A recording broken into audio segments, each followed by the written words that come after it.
Qué bueno es que podamos estar aquí, qué bueno que nos pudimos reunir y pues bueno, estuvo medio accidentado, ¿verdad?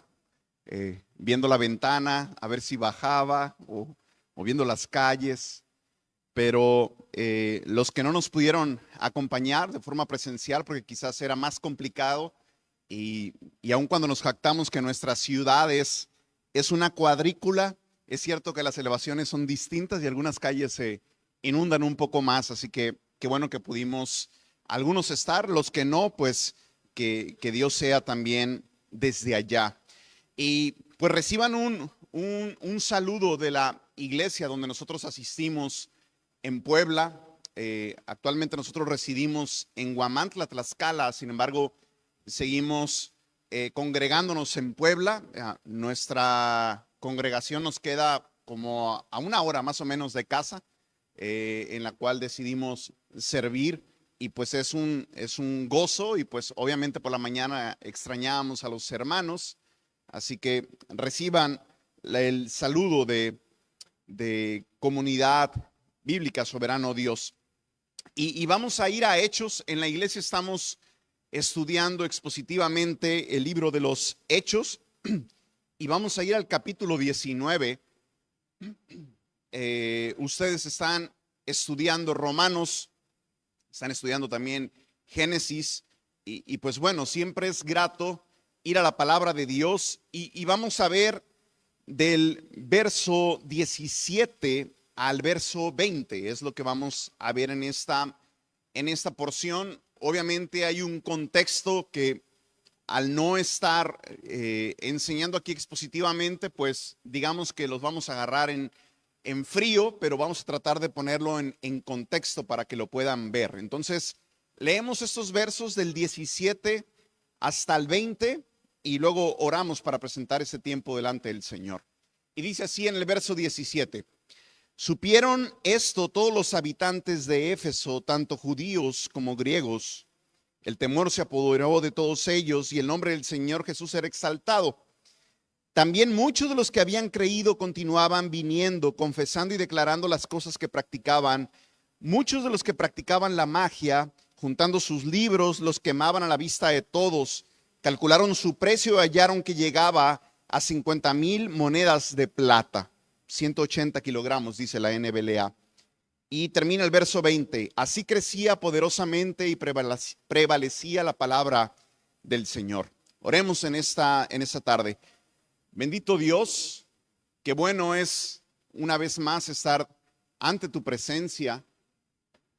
Gracias, Señor, por la vida de nuestros hermanos. Gracias por la oportunidad que tenemos de estar juntos, venir a tu palabra, Dios.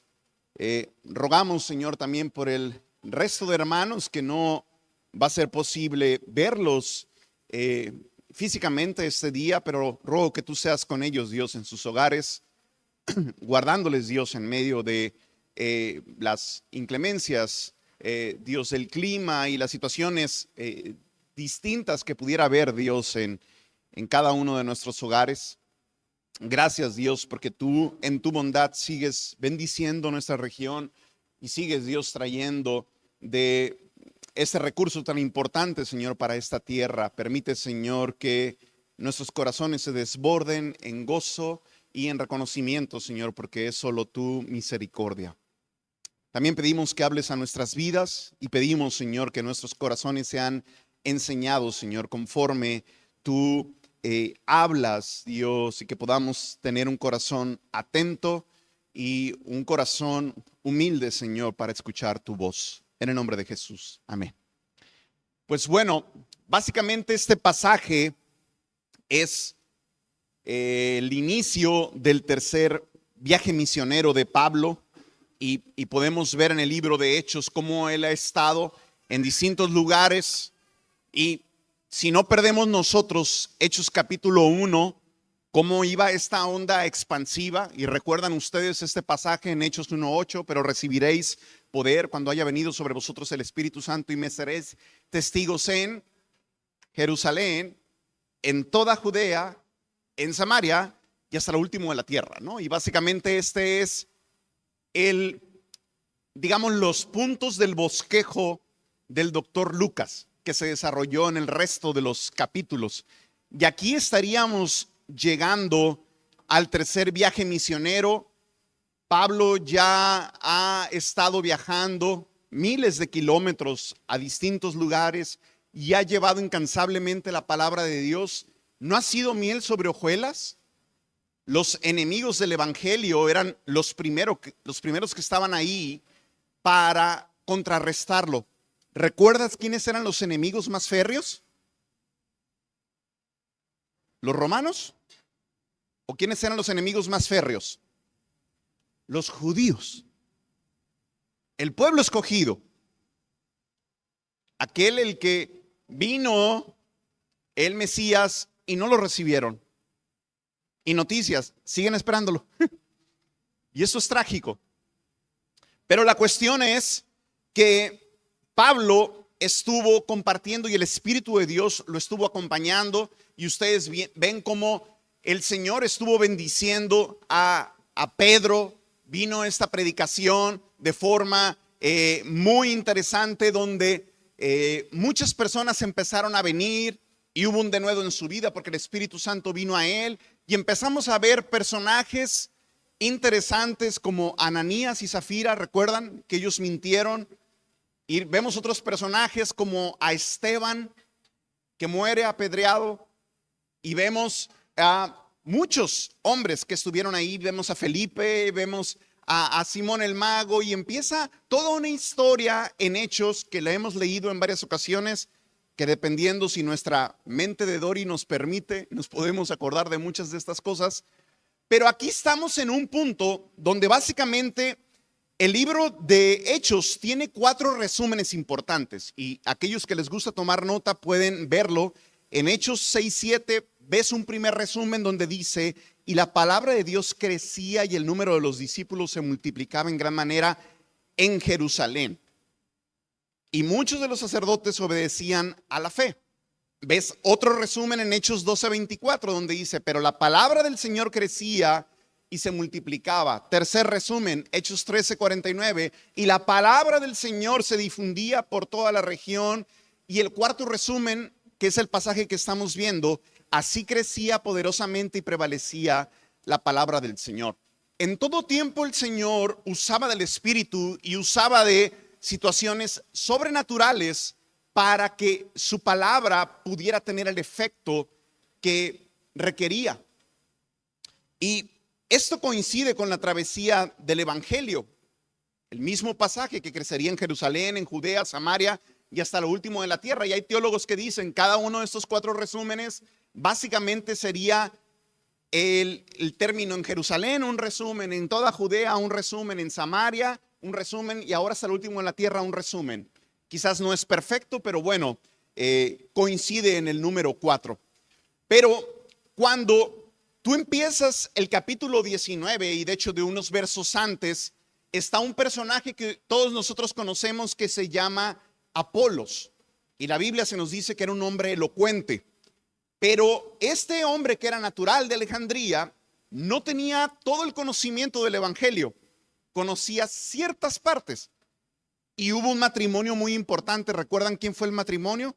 Que lo tomó y aparte lo empezó a enseñar: Priscila y Aquila. Y básicamente en este pasaje, en el 19, dice que mientras Apolos estaba en Corinto, Pablo estaba en Éfeso y empezó a enseñar, y llega con unos hermanos en Éfeso y les empieza a decir: han sido bautizados en el Espíritu Santo. Ellos dijeron: no sé qué es eso de Espíritu Santo. Y básicamente les empieza a enseñar, viene el Espíritu Santo sobre sus vidas y Dios empieza a obrar de una forma asombrosa. Pero algo interesante que tú ves en Éfeso es que Pablo siempre llevaba, y en todo Hechos lo ves, siempre lleva esta consigna, que primero iba a las sinagogas, ¿recuerdas? Y después iba con los demás.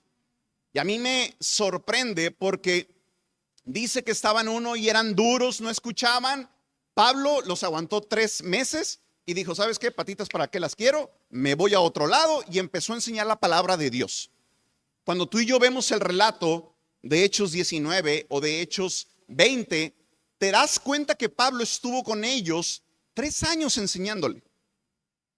Y déjame decirte que por 3 años Pablo no estaba diciéndoles, es que Dios tiene un plan maravilloso para ti. No. Él les estuvo enseñando la ley de Dios. Y en Romanos ustedes han estado viendo acerca de esto. Ciertamente la ley no nos puede justificar, pero la ley es este cerco en el cual el Señor quiere que nos movamos y ser santificados. Y eso es lo que tiene que hacer. Básicamente, protección. Y el Espíritu Santo es el que nos lleva para poder andar por ahí. Pues resulta y resalta que este lugar que era pagano empezó a poner por obra lo que escuchaba en la ley de Dios y ahora empezó a vivir como cristiano y empezó a impactar toda esta ciudad. ¿Qué pasaría en Los Mochis si el evangelio en realidad impactara? ¿Cómo fueran las vidas? No sé si usted se dio cuenta, nosotros en lo que veníamos, el amor al prójimo como que no es algo muy latente, ¿no? Porque nosotros veníamos tranquilitos y nos pasan camionetas más grandes, ¿no? Pero ¿cómo impactaría la forma de hacer negocios? Porque aquí lo ves en todo. Unos versos más adelante encuentras a un hombre, Demetrio, que empezó a perder sus ingresos porque la gente ya no compraba los ídolos. Entonces, tú ves cómo el evangelio puede impactar la cultura, puede impactar la economía, puede impactar la política, puede impactar todo cuando realmente se pone por obra. Pero aquí estamos viendo a Pablo, y de hecho es increíble que dice que Pablo, y aquí unos versos antes, todo eso les doy de trasfondo porque ustedes no lo tienen, pero unos versos antes era increíble porque incluso las ropas de Pablo podían sanar. Pero no era Pablo, una vez más, porque la gente tendemos a buscar Mesías nosotros. No, era el Espíritu Santo. Y el Espíritu Santo, que es Dios, que es soberano, se mueve de la manera que Él quiere. Y estaba obrando y estaba de alguna forma poniendo un sello en Éfeso.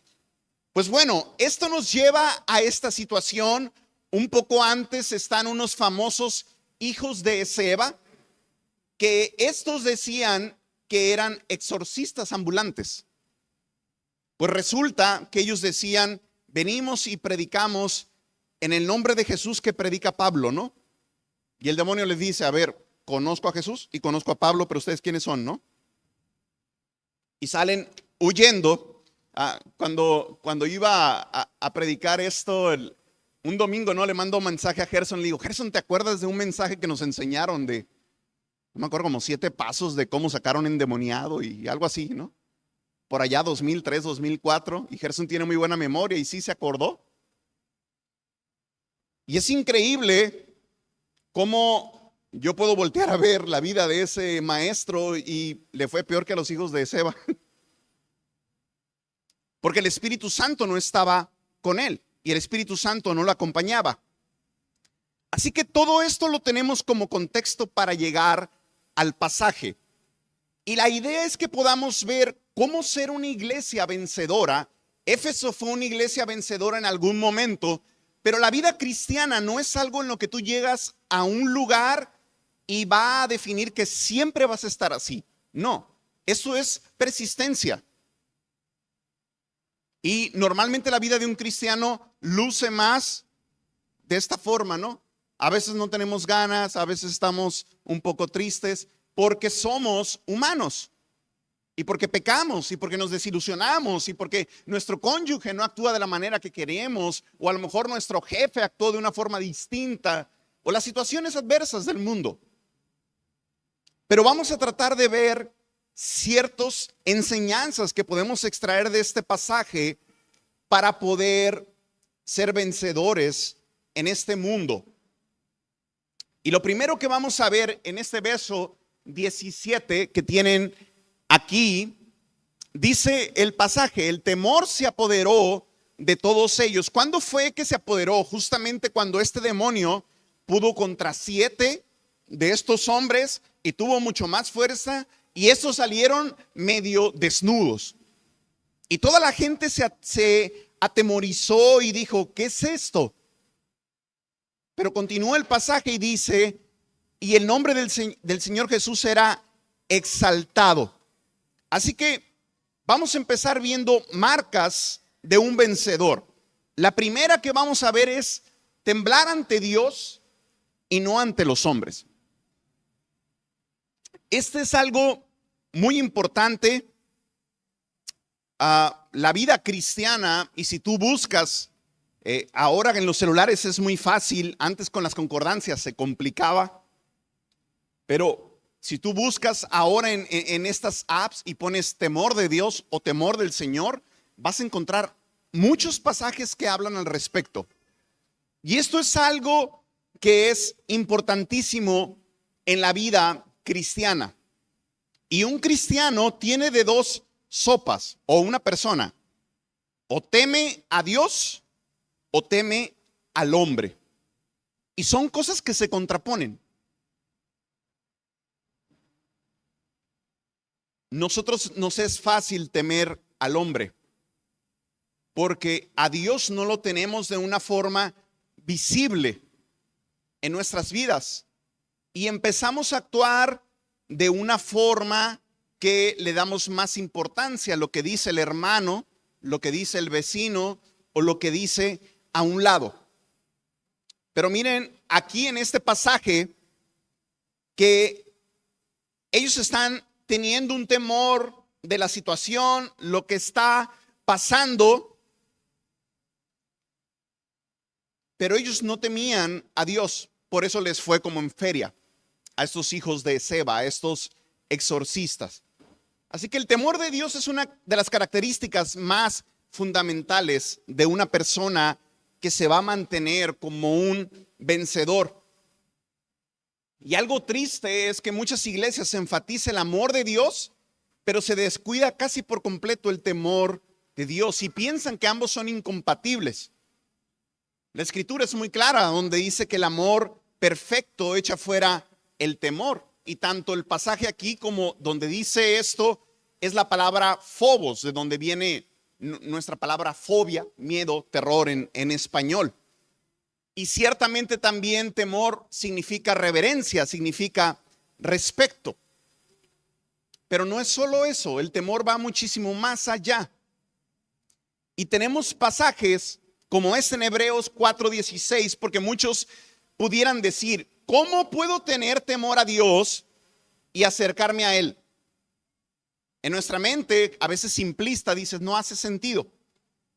Pero bueno, dice aquí, por tanto, acerquémonos con confianza al trono de la gracia para que recibamos misericordia y hallemos gracia para la ayuda oportuna.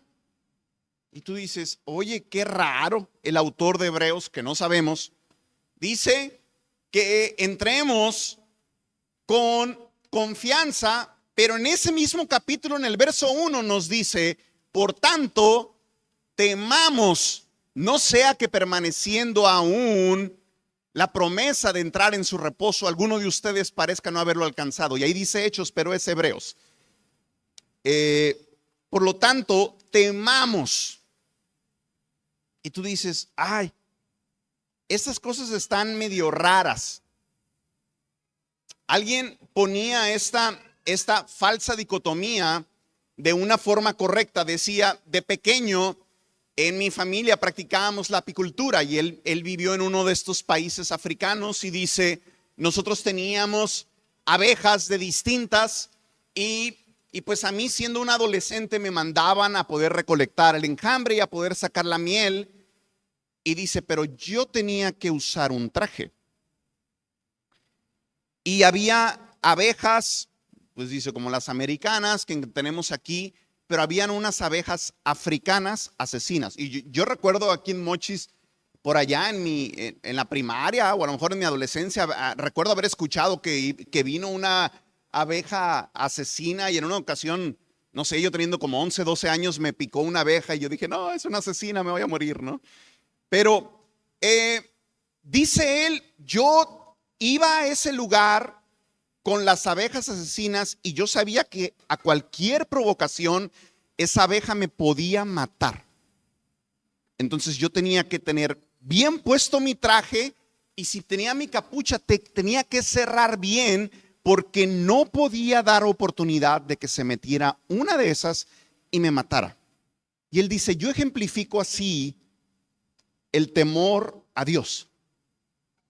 Porque nosotros venimos confiados por el estar vestidos de Cristo. Pero si tú no estás vestido de Cristo, deberías temer estar delante de la presencia de un Dios santo. Cuando tú ves en la Biblia a personas o encuentras el mismo Moisés, dice que tuvo temor de estar delante de la presencia de Dios. No es posible que nosotros estemos delante de un Dios santo y que estemos como si nada.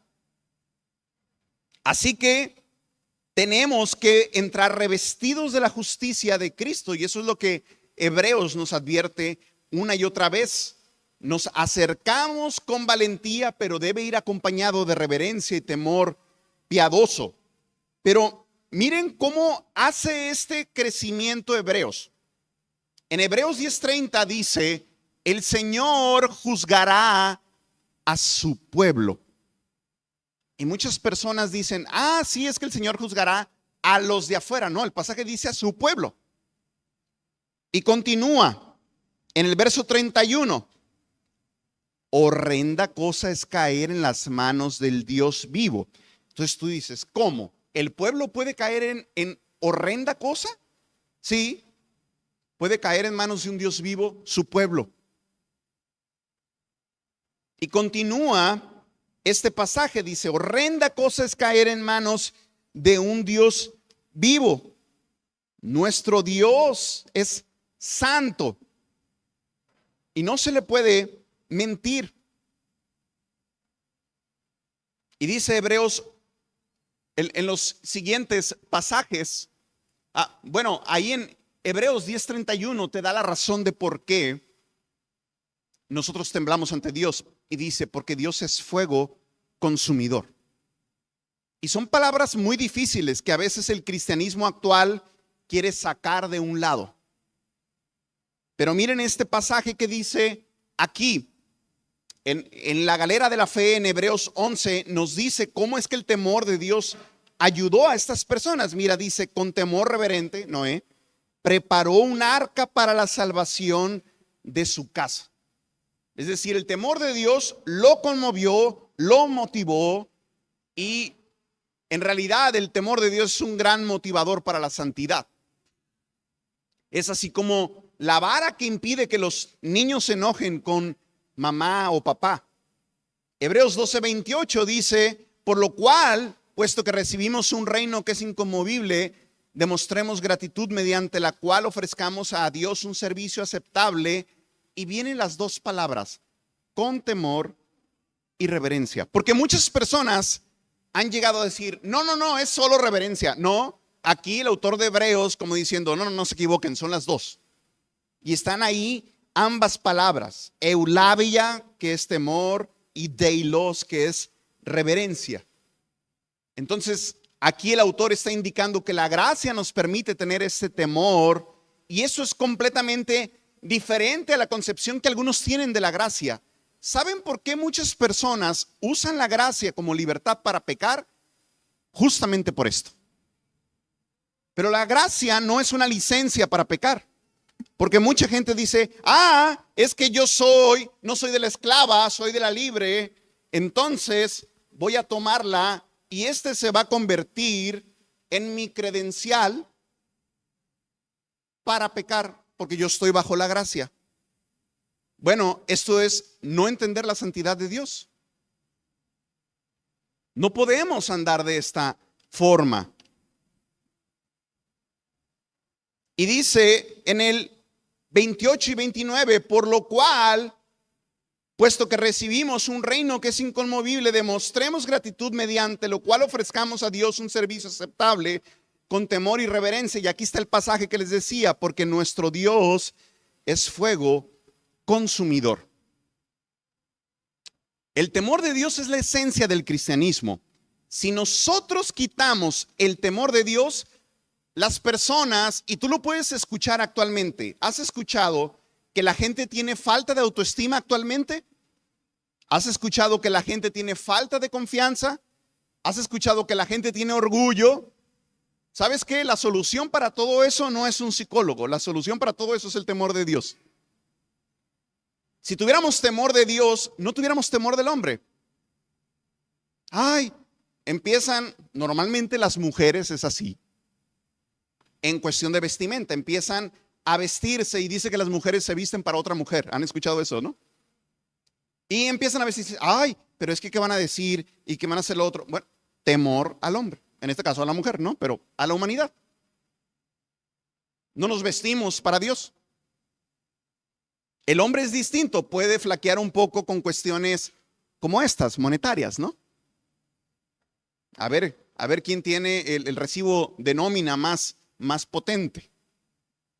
Pero es temor al hombre al final de cuentas. Nosotros deberíamos temer a Dios. Y esa es una tragedia porque el Dios de la mayoría de los cristianos es demasiado pequeño y en consecuencia temen al hombre, porque los hombres son más grandes ante sus ojos y sienten que tienen que actuar para ellos, sienten que tienen que quedar bien para ellos. Cuando los demás son más grandes que Dios a nuestros ojos, tendemos a sentir muy poca vergüenza ante Dios y mucha vergüenza ante los demás. Este pasaje en el verso 17 dice que el temor cayó sobre todos. Pues bueno, si no tenemos el temor del Señor, nos estamos preparando para caer en situaciones que a lo mejor jamás soñamos. Proverbios es muy claro, pasajes como Proverbios 14:16 o Proverbios 16:6 nos dice que con el temor del Señor uno se aparta del mal. No podemos apartarnos del mal si no tenemos temor de Dios. El temor de Dios es lo que nos mantiene puros en internet, por ejemplo, cuando nadie nos ve. El temor del Señor es un ingrediente especial y por eso es que pasamos tantísimo tiempo en hablar ante Él.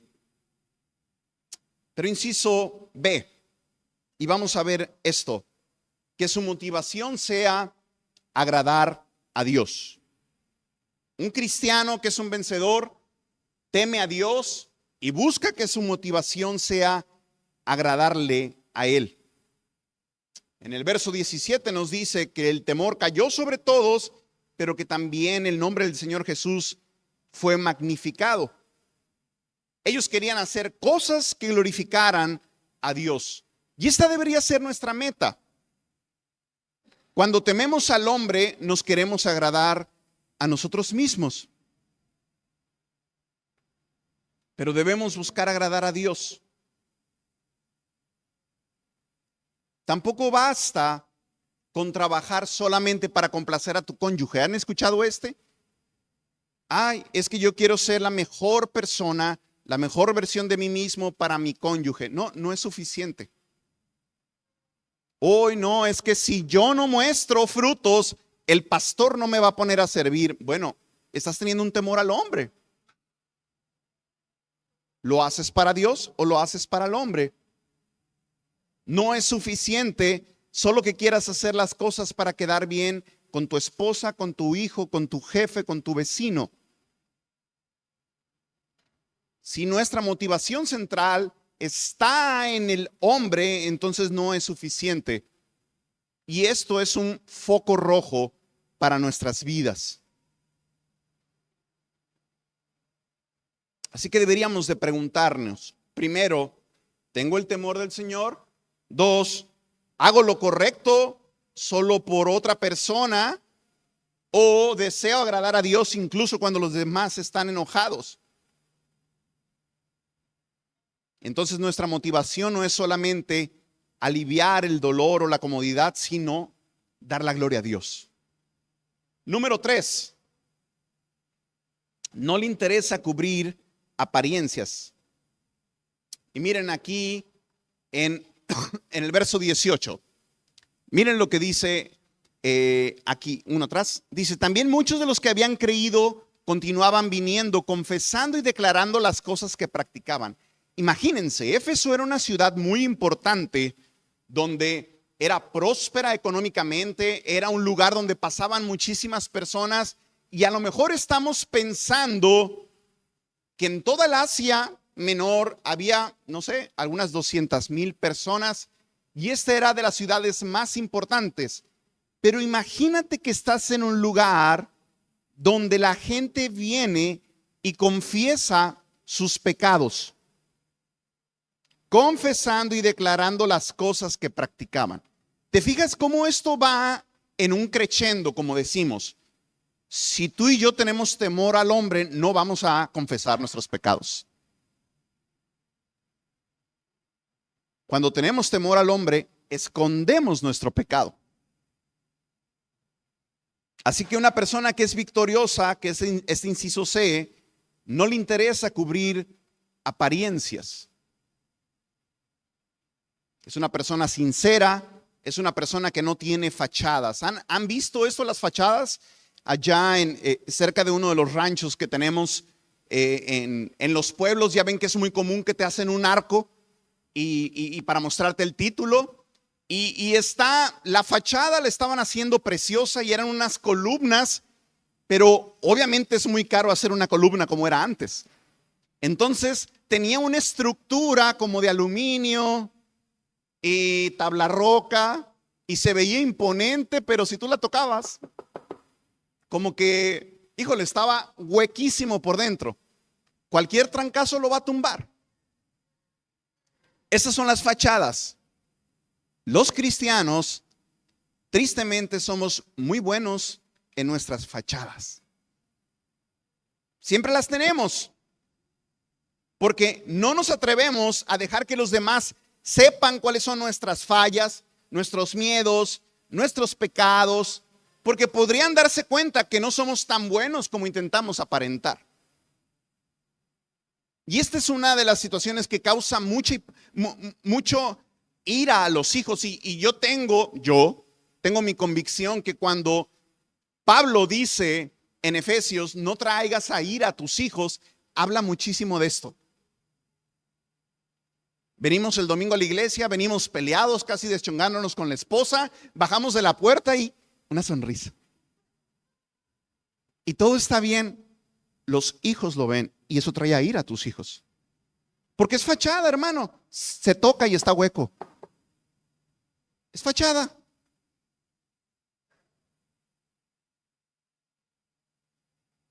Y eso es especial en los pecados escandalosos.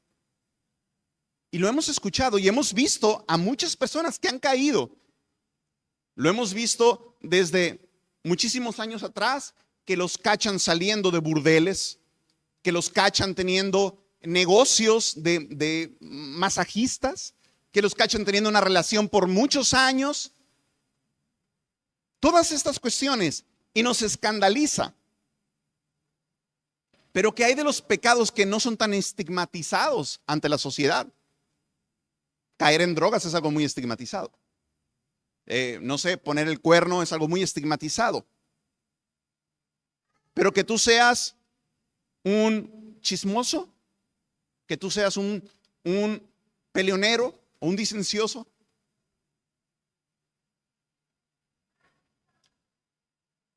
El versículo 18 dice que había muchos que habían creído y venían y confesaban y contaban lo que practicaban.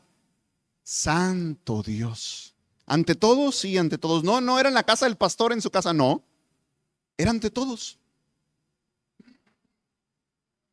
Y ese era precisamente el punto, porque muchas personas dicen, ay no, eso es muy humillante, va en contra del orgullo.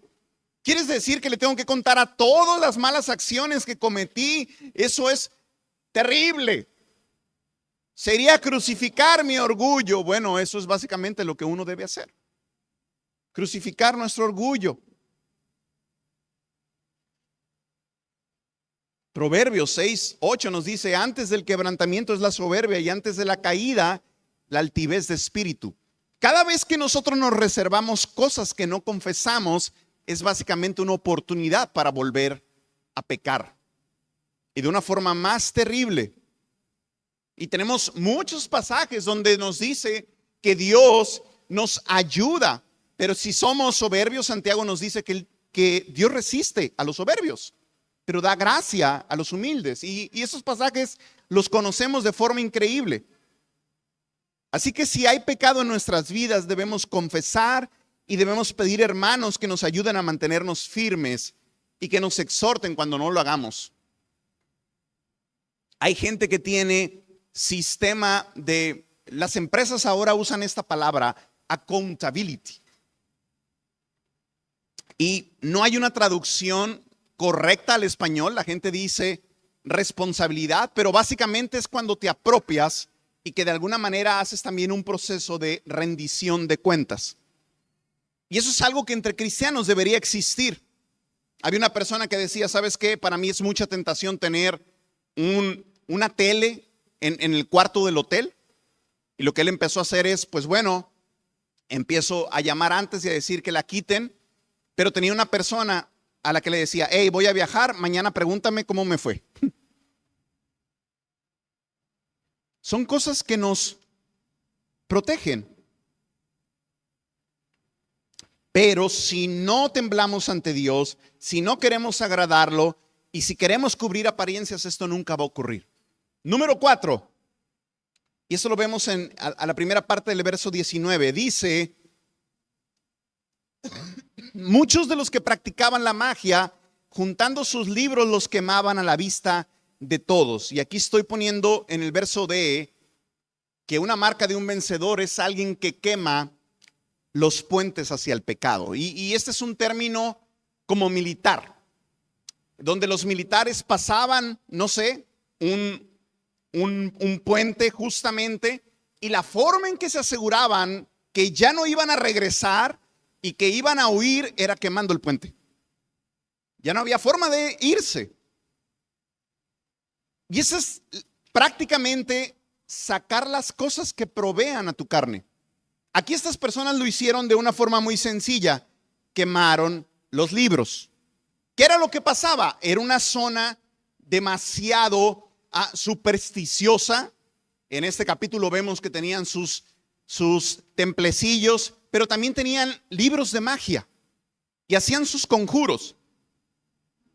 De hecho, esta era la situación por la cual los hijos de Seba pensaron que podían exorcizar, porque sabían conjuros. Entonces dijeron, yo tengo un nuevo conjuro, predico al Dios que predica Pablo, ese es un conjuro y va a salir libre. No, no funcionó. Pero estas personas estaban inmersas en brujería.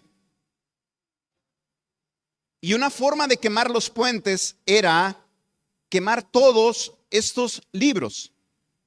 Una persona que lucha en serio contra el pecado es una persona que no planea volver a él. Hay mucha gente que se siente convencido de pecado y dice, estuvo muy mal, pero realmente no quieren dejarlo. No se deshacen de las tentaciones.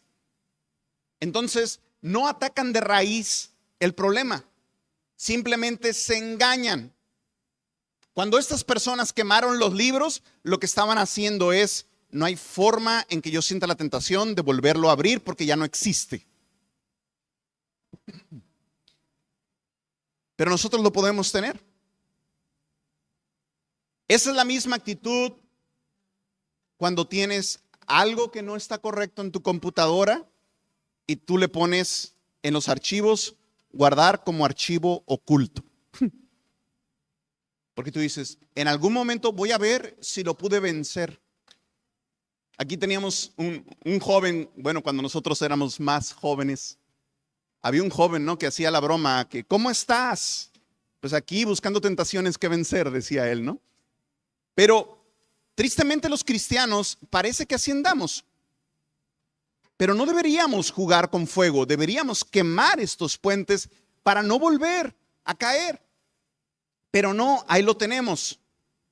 No sé, actualmente puede ser una imagen, puede ser un audio de alguien que te desquició y tú dices, lo voy a guardar de testimonio. No, lo quieres guardar para tu corazón amargado. Si tienes problema, bórralo. Y es algo muy sencillo. Pero siempre ahí lo queremos tener. Hay distintas formas de quemar puentes. Y no quiere decir que sea una salida fácil, Algunos peleamos con el pecado de forma distinta. No sé, a lo mejor tú tienes problema con cierta comida y tú dices, híjole, hay una historia medio curiosa, ¿no? De alguien que decía, es que todos los días como una dona y siempre quiero dejar de comerla. Y pues ya es otra vez esta mañana y no son las 10 de la mañana cuando ya me comí mi dona. Y le dice a alguien, oye, ¿y por qué no dejas de comprar donas y tiras todas? Y dice ella, y hacerles saber que ganaron. Pero como cristianos queremos tener la tentación aquí. Y es muy sencillo, deséchalo. Pero ¿qué es la cosa que necesitamos desechar? ¿Robar? ¿Pornografía? ¿Una mala amistad? ¿Una situación de rencor? No lo sé. Pero necesitamos quemar los puentes. Estas personas lo estaban haciendo. Y miren lo que dice el verso 5. Perdón, el inciso E. Esas personas estaban dispuestas a hacer sacrificios para hacer lo correcto. Y lo vemos en la segunda parte de este verso. Del verso 19 dice, calcularon su precio y hallaron que llegaban a 50,000 monedas de plata. Así que una quinta señal de un vencedor es alguien que tiene la disposición de sacrificarse para hacer lo correcto. En este caso fue un sacrificio económico muy grande. En aquellos tiempos se pagaba con una moneda de plata. Para que se den una idea, si actualmente, dependiendo la zona, no lo sé, el salario mínimo son 280 pesos, 50,000 monedas de plata equivaldría a 14 millones de pesos. Entonces esa era una hoguera muy cara. Y claro que luego pueden salir los Judas que tenemos, ¿no? Hay que venderlo y darlo a los pobres. Pero ellos lo tenían muy claro, no vamos a dañar a alguien más con esto. Lo vamos a destruir. Cierto, costó caro. Y tú puedes tener esas cosas que son caras en tu vida y tú las tienes que desechar, deshazte de ella. Tengo mi ídolo comprado, no sé, en Tonalá y me salió carísimo la logística, al menos lo que le pueda recuperar, destrúyelo. Y tú dices, bueno, eso es económico, es fácil. Pero ¿qué tal cuando lo que se te exige es más allá? A lo mejor es trabajar más duro, a lo mejor significa sacrificar la vergüenza, o a lo mejor significa el desprecio de muchas personas, el que tú puedas dejar esa forma de vivir. A lo mejor te va a afectar tu reputación, a lo mejor te va a afectar tus finanzas, a lo mejor va a afectar tu tiempo, a lo mejor va a ser tus horas de sueño, no lo sé. ¿Qué es lo que adoras? ¿Qué es tu autogratificación? Ese puede ser nuestro ídolo. Pero necesitamos pedirle a Dios que nos ayude. Así que un vencedor es alguien que tiembla ante Dios, no ante los hombres, le motiva a agradar a Dios, no le importan las fachadas, quema los puentes, está dispuesto a hacer sacrificio. Y los últimos dos puntos que vemos en el verso 20 están básicamente en la palabra. Dice el verso 20, así crecía poderosamente y prevalecía la palabra del Señor. Así que alguien que es vencedor permite que la escritura le conquiste. ¿Cuándo fue la última vez que memorizamos palabra de Dios? Salmo 119, en mi corazón he guardado tus dichos para no pecar contra ti. Y cuando dice que la palabra crecía, no quiere decir que se agregaron más páginas al Antiguo Testamento. No, sino que realmente había un corazón dispuesto y que queríamos conocer más de Dios. Primera de Pedro nos habla de que debemos desear la leche pura de la palabra de Dios como un recién nacido. ¿Qué pasa si tú tienes un recién nacido que no quiere comer? Tienes un bebé enfermo. Y pueden ser por distintas situaciones del índole de salud. Pero si tú tienes a alguien que no quiere comer, vas a tener un problema tarde o temprano. Hay cristianos que no quieren comer. Pues bueno, esa es una señal de enfermedad. Y número 7, la escritura crece en su vida. Nos hemos preguntado si nuestro corazón es una buena tierra para crecer, porque podemos venir todos los domingos, sentarnos ahí y no pasa absolutamente nada. Sales tan igual que siempre. Porque fueron palabras. Y a veces estamos sentados y estamos pensando, mañana tengo que hacer esto, no sé si nos va a dejar la lluvia porque está muy feo y se me había inundado la casa, híjole, las goteras, y no pusiste atención a nada. Nuestra tierra no está lista para recibir de la palabra de Dios. Y esto pasa de forma muy común. Con nuestros hijos lo vemos, estamos instruyendo en la palabra del Señor, estamos haciendo nuestro devocional familiar y ellos están brincando para todos lados. Es difícil, más cuando tienes pequeños. Ya Isaac, siéntate, cuando ya Isaac se sienta, ya Sara se paró, y ahora Esteban, y ahora Lu, y ahora yo, y ahora mi esposa, y es una locura. Eso pasa. Pero la palabra debe crecer en nuestras vidas y debe estar lista. Oramos para que Dios labre nuestra tierra. Oramos para que venga, cuando vamos a venir a la iglesia, digamos, Señor, habla en mi vida, que mi corazón esté preparado. Porque es bien fácil echarle la culpa a Gerson. No, de seguro no estaba tan ungido porque ni sentí la palabra. No, el problema es que tu corazón está cerrado a la palabra de Dios. Y eso es algo personal. Debemos ser responsables en ir delante de Dios. Así que las marcas de alguien vencedor serían básicamente estas 7 que vemos aquí. Temblar ante Dios, que su motivación sea agradar a Dios, que no le interese cubrir apariencias, quemar los puentes, estar dispuesto a hacer sacrificios, permitir que la escritura lo conquiste y que la escritura crezca. Éfeso fue una iglesia vencedora en ese momento. Pero déjame decirte que no siempre fue así. Es más, si tú y yo vamos a ese mismo lugar, no queda casi nada de cristianismo en ese lugar.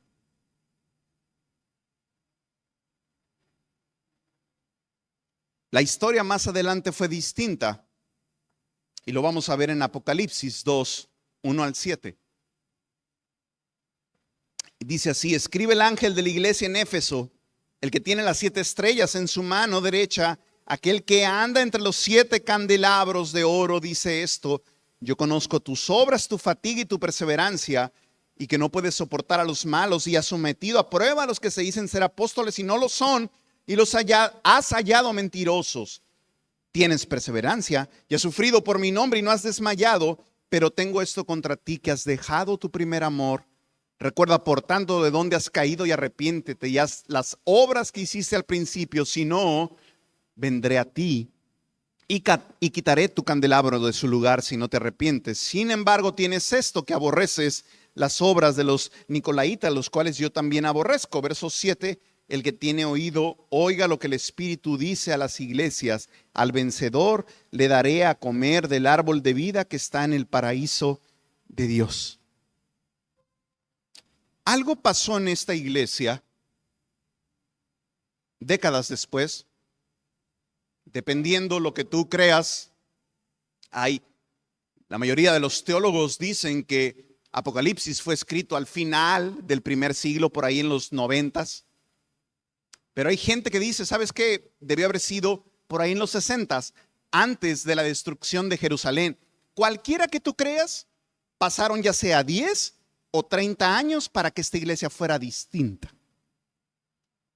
Y no necesitas tantísimo tiempo. No me estoy remontando a la iglesia actualmente. Esta iglesia local ha cambiado tanto en 30 años. Yo recuerdo 30 años atrás sentarme por aquí más o menos con mi Biblia ilustrada para niños, escuchando de la palabra de Dios. 30 años atrás. Y han pasado muchas personas que no han cumplido estas marcas o que de alguna manera cumplieron estas marcas, pero se han alejado del Señor. Y yo cuando compartí este pasaje en la iglesia en Puebla les decía, a mí me da tanta tristeza tomar y ver esa foto de los que se bautizaron conmigo. Yo me bauticé en 1996 y hay muchas personas que se bautizaron conmigo, muchos de ellos ya están muertos y la mayoría no caminan en el Señor. Y es triste, hermano, y jamás que sea una jactancia de, mira, yo he logrado. No, mis hermanos, esto es gracia por la cual estamos aquí, pero es trágico. Y le pasó a la iglesia de Éfeso. Pero no iban en blanco. Pablo se los advirtió. Miren lo que dice este pasaje en Hechos 20:38. Está ese pasaje que es un capítulo adelante. Pablo junta a los ancianos y les dice, ¿sabe qué? Me voy a ir, ya no me van a ver. Pero miren la advertencia. Tengan cuidado de sí mismos y de toda la congregación en medio de la cual el Espíritu Santo les ha hecho obispos para pastorear la iglesia de Dios, la cual Él compró con su propia sangre. Sé que después de mi partida, fíjense lo que dice, vendrán lobos feroces entre ustedes que no perdonarán al rebaño. También de entre ustedes mismos se levantarán algunos hablando cosas perversas para arrastrar a los discípulos tras ellos. Por tanto, estén alerta, recordando que por 3 años, de noche y de día, no cesé de amonestar a cada uno con lágrimas. Esta fue la obra de Pablo. Y lo que les está diciendo es difícil. Y en el primer pasaje me encanta porque dice, a los ancianos tengan cuidado de sí mismo. Esto te llega a indicar que seguramente muchos de esos problemas vinieron incluso de esos ancianos. O de la congregación.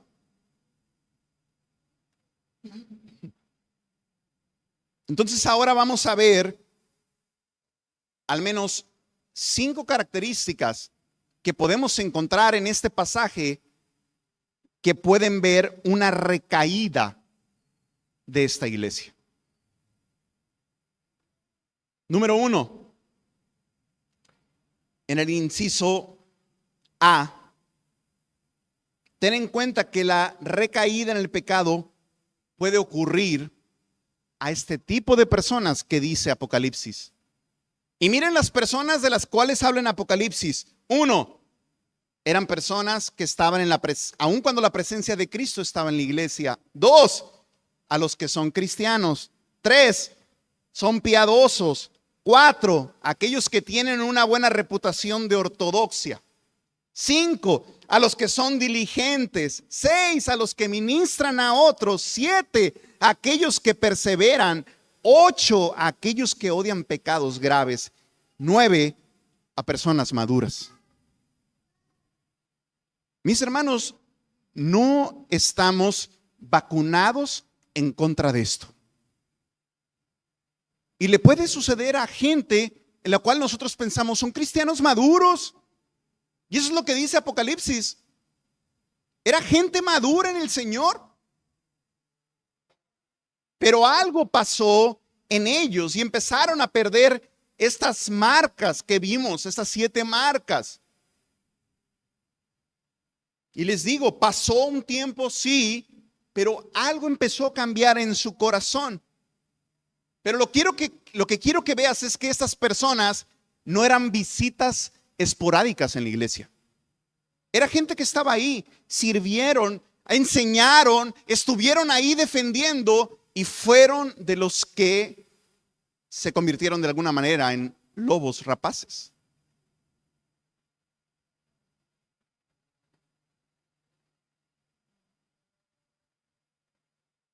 Y muchos de nosotros nos es fácil quejarnos cuando una personalidad cae. No, mi hermano, piensa en ti mismo. Piensa en tu propio bagaje, en el Señor, porque esto puede pasar a ti y a mí. No son cristianos light estos. No son unos canallas. Es gente que en algún momento empezó a perder un enfoque y empezó a ser un problema en su iglesia.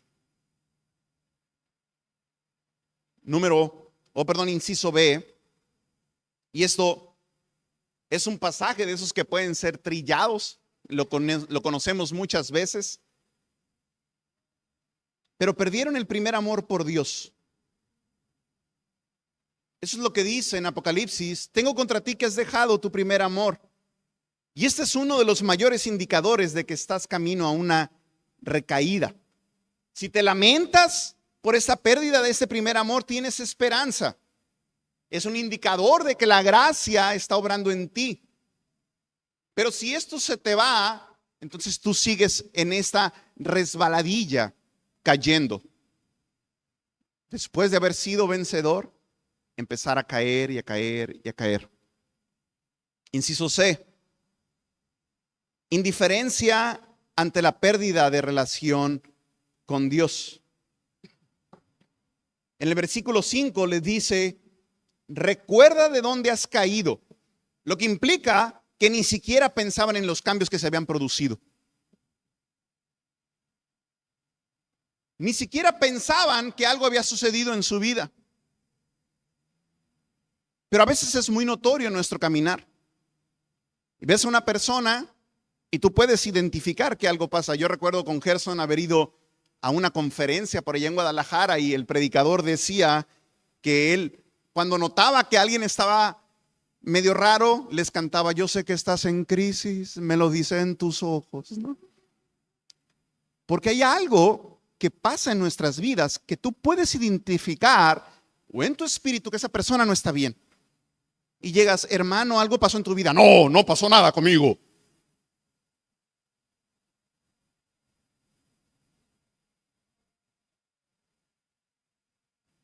Y una cosa es haberse perdido el sentido de cercanía de Dios y estar afligido por ellos. Y otra es muy distinta, es ni siquiera pensar en eso. Porque ya hay orgullo en nuestro corazón. Así que inicialmente el carácter de los de Éfeso era fenomenal, pero los cambios se produjeron tan lentamente que ni siquiera lo notaron. Así que la indiferencia que vemos aquí es una señal de peligro. Cuarto punto: perder la conciencia del pecado o de la necesidad de arrepentirnos. Eso es algo que como cristianos debe existir en nuestras vidas, tener cuentas claras con Dios. Ustedes recuerdan ese sistema que llevábamos en la tiendita hace muchos años atrás, ¿recuerdan? Tenías una libreta donde si pedías fiado te iba poniendo, ¿no? Una sopa, tanto y suma tanto, y lo ponía en la tendera y lo ponía en una tuya y te regresabas. Pero podía llegar un momento en que te decía: hey, ya me debe mucho tu mamá, si no me paga ya no le voy a poder dar, dile.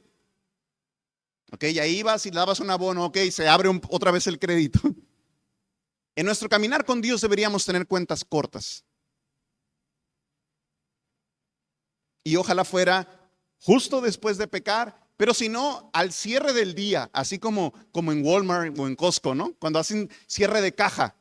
Al final del día: Señor, este día pasó esto y quiero pedirte perdón, actué de esta manera. Eso fuera increíble. Pero a veces tenemos perdida esta conciencia de pecado. ¿Has escuchado a gente que te dice: ¿arrepentirme de qué? Piensan que en su vida ya no debe de existir esto. Y es lo que dice Juan en el verso 5: si no, vendré a ti, quitaré tu candelabro de su lugar si no te arrepientes.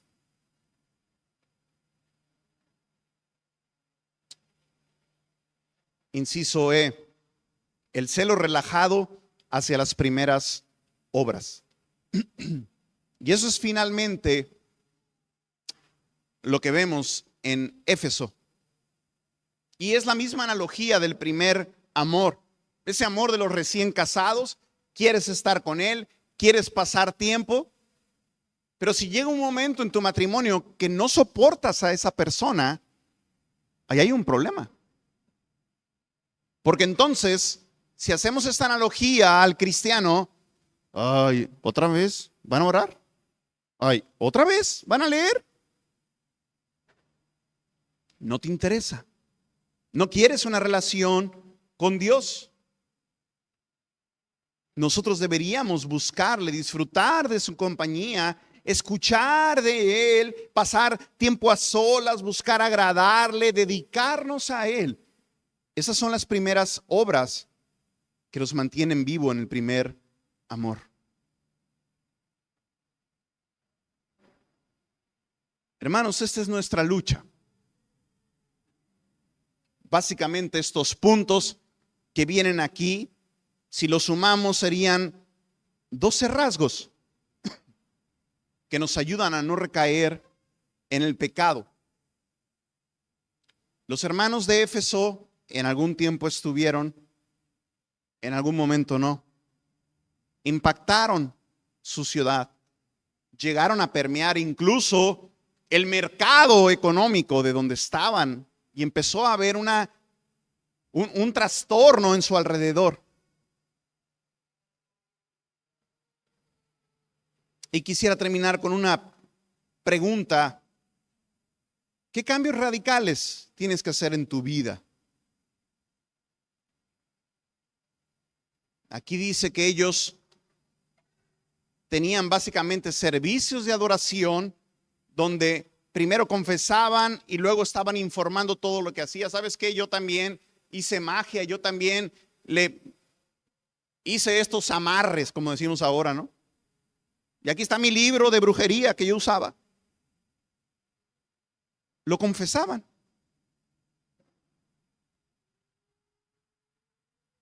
En los tesalonicenses también dice al inicio de su carta que también se volvieron de sus ídolos y confesaban.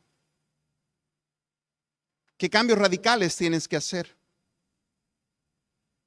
A lo mejor lo que te complica es una amistad, no lo sé, en tu vida. Ciertas cosas en las cuales tú permites. Pero mis hermanos, vale la pena vencer. No lo vamos a ver todo, solamente voy a ver ciertas imágenes, pero en Apocalipsis 2 y en Apocalipsis 3 vemos el ejemplo de 7 iglesias del Asia Menor en las cuales el Espíritu le habló en ese momento a esa iglesia de una forma completa que podemos aplicar a nuestras vidas. Y me encanta que cada una de esas advertencias que eran distintas siempre terminaba con una expresión: al que venza o al vencedor. Y miren lo que dice aquí.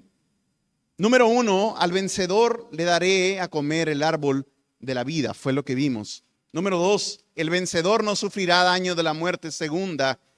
Número 3, al vencedor le daré del maná escondido. Número 4, al vencedor le daré autoridad sobre las naciones. Imagínate, ese pasaje dice básicamente que la misma autoridad que Jesús recibió del Padre para gobernar las naciones con vara de hierro, se la dará a todo creyente que venza. Número 5, así el vencedor será vestido de vestiduras blancas y no borraré su nombre del libro de la vida. Número 6, al vencedor le haré una columna en el templo de mi Dios y nunca más saldrá de ahí. Número 7, al que venciere le daré que se siente conmigo en mi trono. Hermano, el vencer en el caminar cristiano definitivamente no depende de si somos superhombres o no. Somos de carne, flaqueamos y en nuestras propias fuerzas vamos a pecar. Pero Él nos ha prometido acompañarnos y Él nos ha prometido continuar. Y si solo es por interés y volteas a ver estos pasajes, vale la pena vencer. Él promete una enorme autoridad en tu vida incluso sobre demonios. ¿Sabes por qué estos hijos de Seba fueron vencidos por el demonio? Porque en el libro de los Hechos o en la vida cristiana no hay neutralidad, perdón. O vences o eres vencido. No hay una cosa en que tú dices, me voy a poner en stand-by. O vences sobre el pecado o el pecado te vence a ti y te domina. Y eso fue lo que pasó con estas personas. En Hechos 19 vemos un contraste increíble entre la victoria de Satanás sobre los hijos de Seba, pero también vemos la victoria de Pablo y la victoria de todas estas personas que estaban enseñando y llevando la palabra de Dios. Y dice el pasaje que la palabra crecía poderosamente. Este libro no conoce la neutralidad.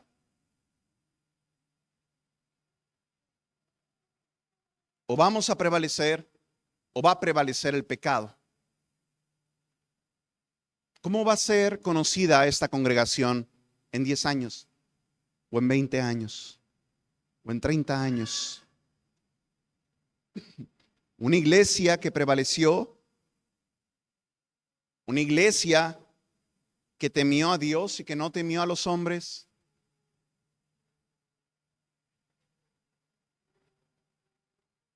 O tristemente, como ha pasado en muchas, en 30 años tumban eso y se edifica otra cosa. Como en Europa se edifican iglesias musulmanes, no mezquitas. Es triste. Es triste. Todos los lugares de reformadores, y nosotros hablamos, Jonathan en Phoenix está hablando de las olas y todo. Es triste que en estos lugares en Europa han sido derrotados en su mayoría por el Islam, por el posmodernismo, por el ateísmo, por el racionalismo. Y no permanecieron. Mis hermanos,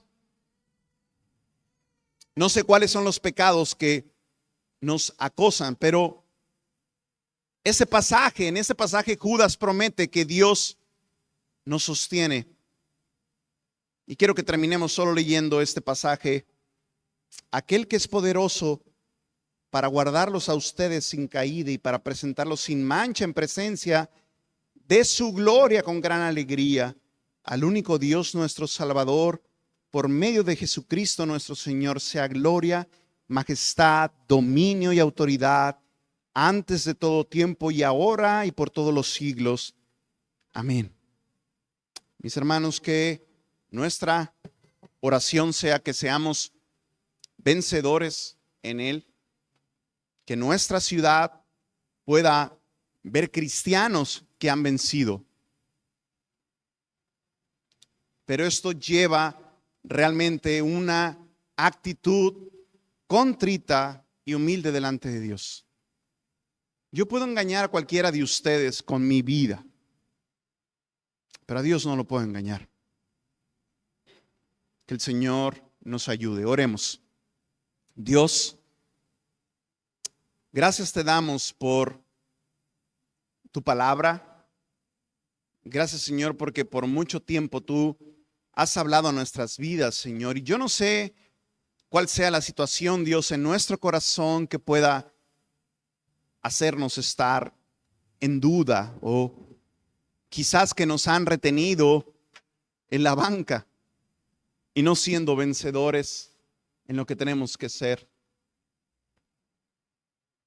Oh Dios, ayúdanos de tal manera, Dios, que podamos venir ante de ti y que podamos confesar, Dios, nuestras faltas. Queremos, Dios, ser vencedores en ti, Señor. Que nuestros hijos, Dios, puedan caminar en ti, Señor, y que podamos dejarles este legado. Ayúdanos, Dios. Permítenos, Dios, poner por obra estas situaciones que todos conocemos y que son sumamente sencillas de entender, pero tan difíciles de llevar por obra.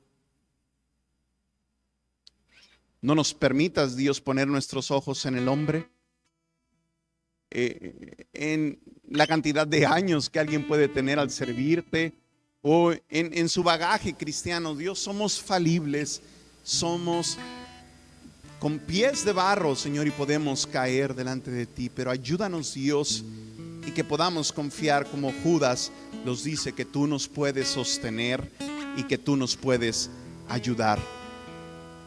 Oh Dios, permite que nuestra fe pueda vencer al mundo, Señor, y que esa pueda ser nuestra convicción. En el nombre de Jesús. Amén.